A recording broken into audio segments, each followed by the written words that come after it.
how to harness your inner power and truly change your life. Ready? Here we go.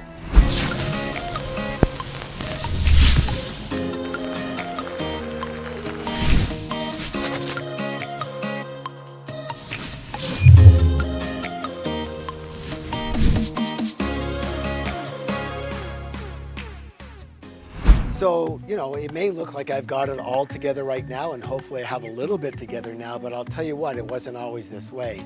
Early on in my career, it was tough, really tough. I spent over a decade completely broke.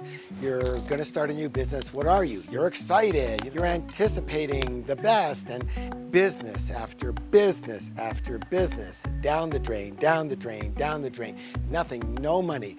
I literally went through, as I said, 10 different businesses, and near the end there, instead of being excited about starting a new business, I was dreading it. I said, oh my God, what's gonna happen this time?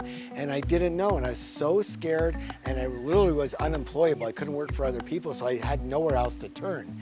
And so finally, it started to dawn on me one time when I was actually, I guess today they would call it depressed. I didn't know it then, but at one point in time, I was so depressed that I'm telling you the truth here, I'd covered up the mirrors in my house so that I didn't have to look at myself. That's how embarrassed I was about my life. So disappointed. And I can relate to a lot of you who are wondering, you try and try and try, and nothing's really working for you. And so at that point in time, after 5 or 6 days, I finally opened up the mirror and I really looked at myself and I said, you know what? Maybe it's you. Maybe you're the problem. And I never want to admit that or look at that. I never even thought of that before. But that was the answer. It wasn't my baby finger that was the problem, was it? It wasn't my hair necessarily or my body. It was what? It was my mind, right? I was talking myself out of success. I was talking myself out of actions. And so that's the first thing you want to understand. The first critical thing is your mind, your conditioned mind, is a survival mechanism. Its job is not to make you happy, and its job is not to make you successful. Its job, its one and only job, is to keep you alive, to survive. That's it. In fact, just so you know, that fear and that the feeling it brings up is fear, so that you don't act, so that you don't get into trouble, right? It's like a bodyguard. And so the one thing you need to know is that your mind actually doesn't want you to be happy, and it doesn't want you to be successful. It wants to bring up all the problems so you can stay in your comfort zone and be safe. So that's number one. Your mind does not want you to be successful or happy. It's only there to keep you alive. And if you keep listening to that and only that, that's all you will get. So the second point I want to make here that is absolutely critical is what is real is only right this moment, only right now. Everything else is either a memory from the past or imagination and anticipation of the future. None of it's real, it's only in your head. So we talked about our mind being a survival mechanism.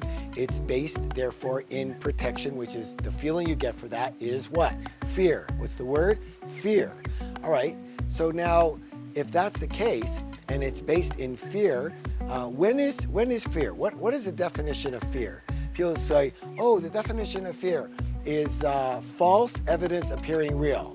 Actually, my friends, that is not a definition, that is an acronym, okay? So what is the definition? The actual definition of fear, and you need to really remember this, please remember this, anticipation of pain.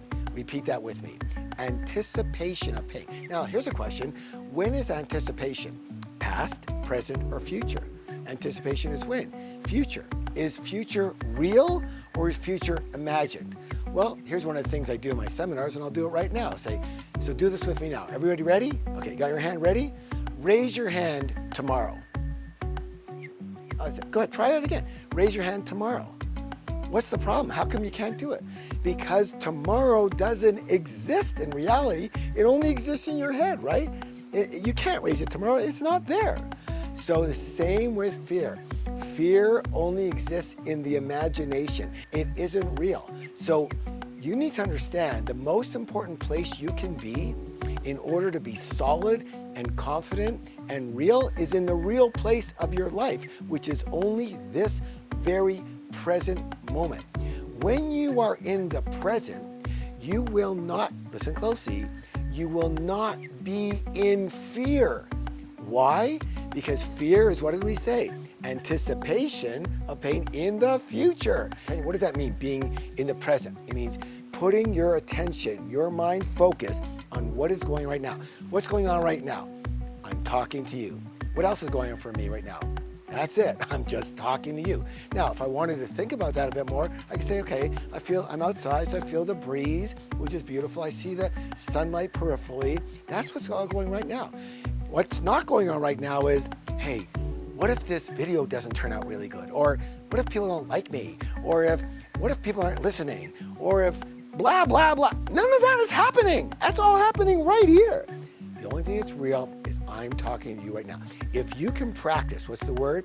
Practice. What's the word? Practice. Putting your mind, putting your attention, focusing your mind only on what's happening in this moment, you will not only be free of fear, you will be happy and you will be successful. Why? Because the point of power, true power, which is action, is in the present moment. So you've got to be in that present to be powerful. Okay, so let's talk about number 3. All right, it's all fine and dandy to say, well, you can come out of fear, that your mind is not necessarily your friend, et cetera, but what happens when you fall off the wagon, so to say? What happens when you're not feeling all that great, when you're not feeling all that powerful, when you're not feeling into action, when you're feeling, scared and you're worried about the risk and your mind is all over the place? You've been there, I'm there all the time, a lot of times. So, you've got to get good of coming back. So what do? First of all, you come back to the present moment. That's your sanctuary. And how do you do that? It's like your mind is, I would analogize it to an over-worried mother, okay? It's got wonderfully good intentions for you, but if you keep listening to it, it'll drive you crazy and you won't do anything, right? I remember my mom used to always say, when I'd be 8 o'clock, 9 o'clock, and I'd be, in my late teens, and you're a little rebel at that point. And she'd say, Harv, where are you going? I don't know yet. When are you coming home? I'm coming home whenever I want, right? Like, don't ask me these questions, right? I didn't say to her, Mom, buzz off, because I have more respect for my mom than that, but it didn't help. If I ever said, it's none of your business, she would get twice as worried, right? So what I say, Mom, don't worry, I'm gonna be careful, I'm gonna be with friends, I won't drink and drive, I promise. All these things, to do what? To reassure. What's the word? Reassure her. So that's what you have to do with your mind. Your mind only wants the best for you. It's like a bodyguard. You need to reassure your mind, that inner voice, that everything is gonna be okay. And sometimes you need to motivate it yourself and say, hey, we got this. That's like a motto. We got this. Or everything's gonna be okay in the end. I love that saying. It says, everything is gonna be okay in the end. And if it's not okay, it's not yet the end. So that's about trust. Or when I was really, really involved heavily in my early stages of business, the one I used to use to gain my own power and confidence is that, Harv, I am a whatever it takes person. I am a whatever it takes person. I am a warrior. I will do whatever it takes. Things like over, under, around, or through, whatever it takes, I will do. And I would motivate myself. So you use a motto, or you use a trigger or an anchor to get you back centered. And you do it as if you were motivating somebody else. Because you know what? That voice in here almost is somebody else. It's just your survival mechanism doing what it's supposed to do. But if you keep listening to it, you will have challenges in your life because it isn't you. In the same way, your hand is a part of you and your arm is a part of you and your leg is a part of you, but they're not you. Your mind is just a part of you. You don't let your hand run your life, do you? You don't let your mind, especially when it's non-supportive and negative, run your life. You need to intercede and say, hey, thanks for sharing. I got you. I understand you're worried about that, but we got this. Let's do it. Does that make sense at all? So I hope this has been helpful for you. If you truly want to be a person who takes action in your life, if you want to overcome fear, act in spite of it, if you want to get to the next level of your life with more confidence and understanding of yourself, then I would invite you to a webinar that I created specifically for this purpose. It's got a great name. It's called Don't Believe a Thought You Think. I'll repeat that. Don't believe a thought you think. It's free to register for this class. It's a game changer. It's a life changer. I have had over 1 million people say to me, Harv, this class alone changed my entire life, and I wrote it for that purpose. This is the information that completely and drastically changed my life and moved me from a person that was constantly thinking about what's in my head, what's going on, problems, this way, to a multi, and I could go on for a few minutes, millionaire. So I invite you to register. Just click the button below. It is complimentary as a gift from me to you. I think you're going to love it.